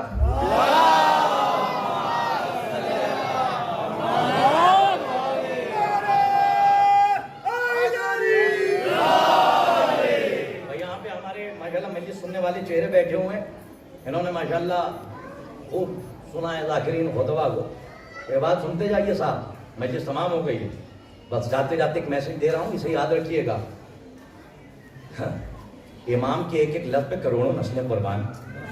امام نے یہ نہیں بتایا کہ انسان لباس سے پہچانا جائے گا، امام نے یہ بتایا زبان سے پہچانا جائے گا. جب بولے گا تو پتہ چلے گا اندر ہیرے جواہرات ہیں یا کنکر پتھر بھرے ہوئے ہیں. ہاں، اسی لیے امام نے فرمایا کہ جب بولے گا تو پہچانا جائے گا. لباس سے نہیں تشبیہ دی کہ معرفت لباس سے کرو، اس لیے کہ امام جانتے تھے ایسا بھی دور آئے گا تم لباس کے پیچھے چلتے چلتے پتہ نہیں کب ابلیس کے پیچھے آ جاؤ. محسوس کیا جو میں کہہ کے گزر گیا. ایک صلوات پڑھ لیجیے محمد آل محمد.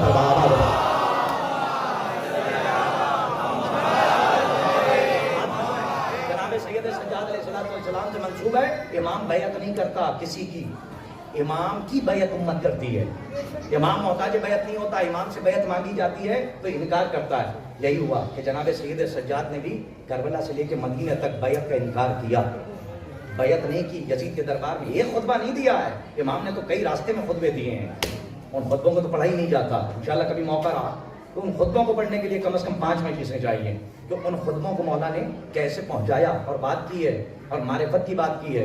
امام سید سجاد علیہ السلام کے لیے یہی کافی ہے کہ تاروں کے جھرمٹ میں رہ کے چاند ہونا کمال نہیں، کالوں کے درمیان رہ کر گورا ہونا کمال نہیں، جاہلوں کے درمیان عالم کی سند لے لینا کمال نہیں. جی میرے سرکار، بے نمازیوں کے درمیان نمازی ہو جانا کمال نہیں، عابدوں کے خانوادے میں رہ کر زین العابدین ہو جانا. میں چاہتا ہوں اس موضوع میں پڑھتا، شکایت نہیں رہ کرتی، لیکن اب چونکہ 2 جملے کہوں گا. چاندوں کے خاندان میں رہ کر قمر بنی ہاشم ہو جانا، ہاں نمازوں کے خاندان میں رہ کر سید الساجدین ہو جانا. یہ کمال ہے. اور امام سے آپ درس لیجئے, سیرت امام سے. 2 جملے تو بنتے ہیں آج. امام سے درس لیجئے. یہ جو آپ اپنے گھر میں خادمہ بلاتے ہیں, نوکر بلاتے ہیں, ماشاءاللہ بامبے میں جو روسا ہیں ماشاءاللہ وہ تو اپنے یہاں خدامہ بھی رکھتے ہیں, مہینے میں تنخواہ دیجئے, لیکن اس سے پہلے اپنے گھر کی تہذیب کو بھی پہنچائیے. امام کا ایک کام تھا, اور وہ کیا کام تھا جانتے ہیں؟ امام غلاموں کو خریدتے تھے, کنیزوں کو خریدتے تھے, آزاد کر دیتے تھے. اس لیے نہیں کہ ان کو شوق تھا, تاریخ جا کے پڑھیے, خریدتے تھے غلاموں کو, کنیزوں کو خریدتے تھے. جب وہ گھر میں آتی تھی تو اہل بیت کی تہذیب کو دیکھ کر جب آزاد کرتے تھے تو پھر وہ غلام نہیں ہوتے تھے, مبلغ اسلام ہوتے تھے. تو پھر غلام نہیں ہوتے تھے, وہ کیا ہوتے تھے؟ وہ مبلغ اسلام ہوتے تھے. جہاں جاتے تھے دین کی تبلیغ کرتے تھے. آج کل کیا ہوتا ہے؟ جو ہماری شریعت ہے یار, ہم اسے ہی نہیں سمجھا پاتے. ہاں بھائی دیکھیں, صاف سیدھی سی بات ہے. عالم دین ہے, طالب علم ہے, کوئی ہے پڑھا لکھا ہے, گریجویٹ ہے, اگر کم پڑھی لکھی ہم اسی کو نہیں سمجھا پاتے. اچھا ٹھیک ہے, اسے نہیں سمجھ پاتے. اہلیہ میں اہلیت نہیں ہے تو کم از کم جو باہر سے آ رہا ہے اس میں تو اہلیت ہوگی, تو آپ اسے تو سمجھائیے. اپنے گھر کی تہذیب, 1 مہینے تک نوکرانی آتی ہے, نوکر آتا ہے آپ کے گھر میں کام کاج کرتا ہے. سیرت اہل بیت لیجیے. خالی خادم کو بلا کے کام نہیں کرواتے تھے.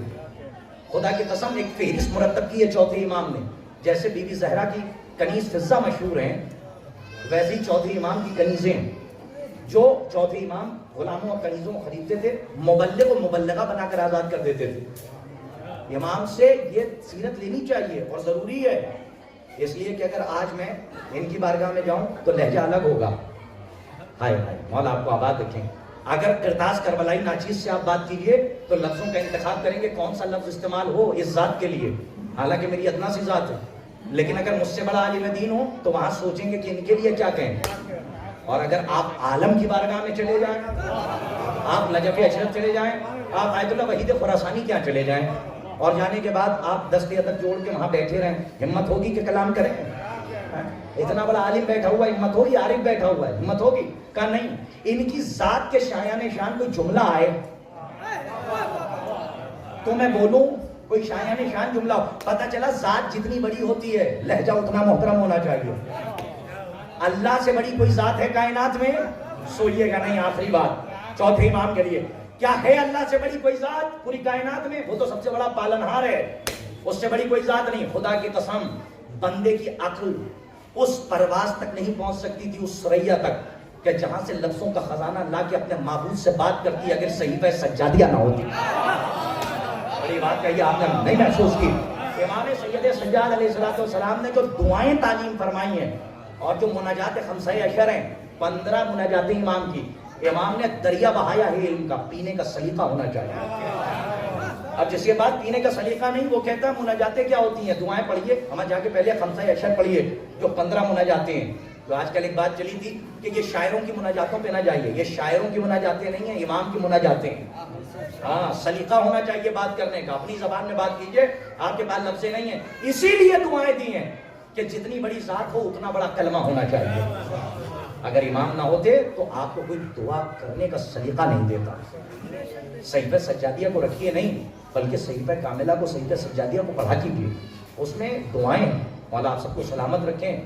آج چوتھے امام کی شہادت کی تاریخ ہے, شب شہادت ہے. آپ سب کو شہزادی سلامت رکھیں.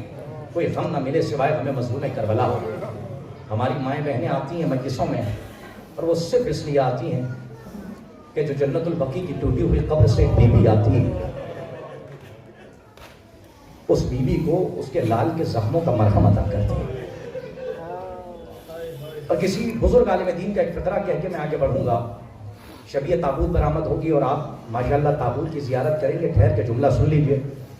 کسی عالم دین کا ایک جملہ ہے, وہ فرماتے ہیں کہ جب مصائب حسین ہوا کریں تو خبردار ہر عزادار با ادب بیٹھا کریں, اس لیے کہ پتہ نہیں کس کے پہلو میں محمد باقر آ کر بیٹھے.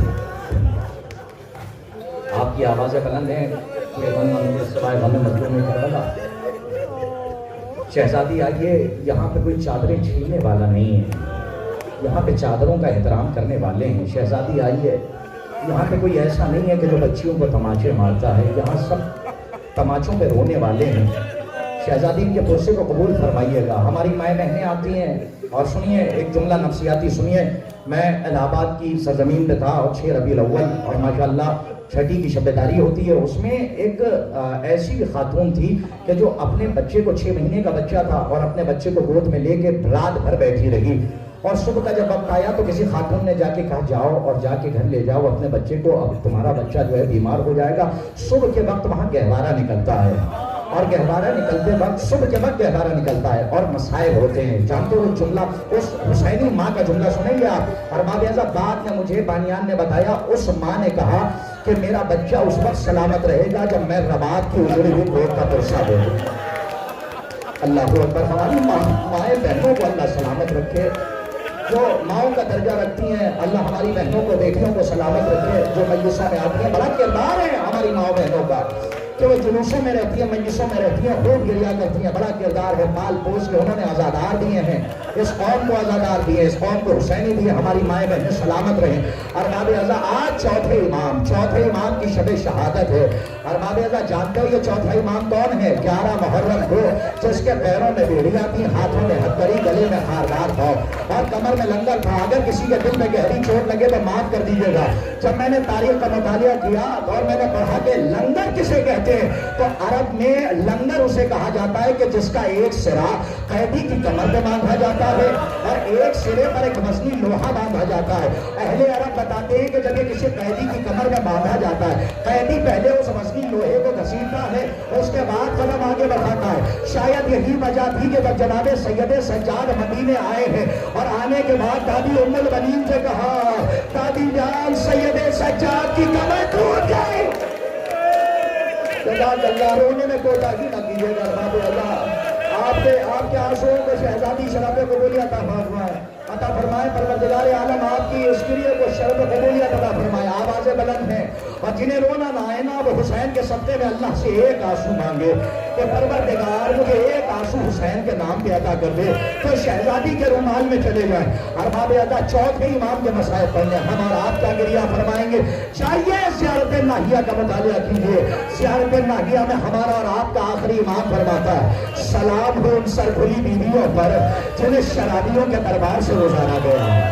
سلام ہو ان افساروں پر جو کربلا سے شام تک اپنا رنگ تبدیل کرتے رہے. آگے بڑھ کے مولا قیامت کا فکرہ میں بھی جاؤں تو کم ہے. مولا فرماتے ہیں سلام ہو میرے ان جدے بزرگوار پر کہ جس کے بدن کا گوشت زنجیریں کھا گئی.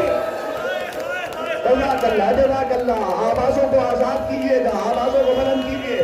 شہزادی کوئی غم نہ دے سوائے غم مظلوم ہے کربلا. خیر کے مسائل کے 2-3 فقرے سنیے مجلس سلام ہے. روایت کہتی ہے کہ جب جناب سید سجاد لوٹ کر مدینے آئے جب تک ہمارا امام زندہ رہا اور اس دنیا میں رہا, مولا خون کے آنسو روتے رہے. جب کھانا سامنے آتا تھا باپ کی بھوک یاد کر کے روتے تھے, جب پانی سامنے آتا تھا ہائے بابا کی پیاس کہہ کے روتے تھے. سن سکو گے نوجوانوں, کلیجے پہ ہاتھ رکھ کے جملہ سننا. جناب سید سجاد جب مدینے کی کسی گلی سے گزرتے تھے اور کسی جوان کو آتے ہوئے دیکھتے تھے تو رہا نہیں جاتا تھا, ہاتھ سینے پہ مار کے کہتے تھے ہائے اکبر, سینے میں برچھی کی علی ڈور کر میرا اکبر مارا گیا. جزاک اللہ جزاک اللہ. یہی رونے کا حق ہے. آپ کی آوازیں بلند ہیں, آوازیں بلند ہیں. شہزادی آپ کو کوئی غم نہ دے سوائے غم مظلوم کربلا. ایسے روئیے گا جیسے ایک ماں ایک بوڑھی ماں کل جوان کے لاشے سے لپٹ کر روتی ہے. اور آج تو آپ خوب روئیے اس لیے کہ آپ کے چوتھے امام کو اسی رونے کی وجہ سے زہر دیا گیا. ملائن یہ سوچتے تھے کہ کیسے سید سجاد کا گریہ کم کرایا جائے. آپ پہ تو آج تو ہر آزادار پہ لازم ہے کہ آج گریہ نہ روکے. چوتھے امام کو اسے رونے کی وجہ سے زہر دیا گیا.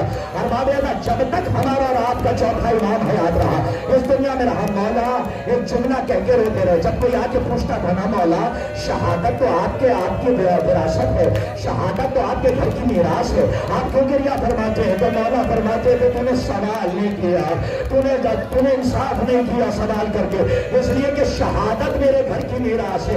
یہ تو میراث نہیں ہے کہ مائیں بہنیں بے ردا ہو اور ایک منادی میں نہ دے رہا. یہ علی کی بیٹیاں ہیں, یہ محمد کی نواسیاں.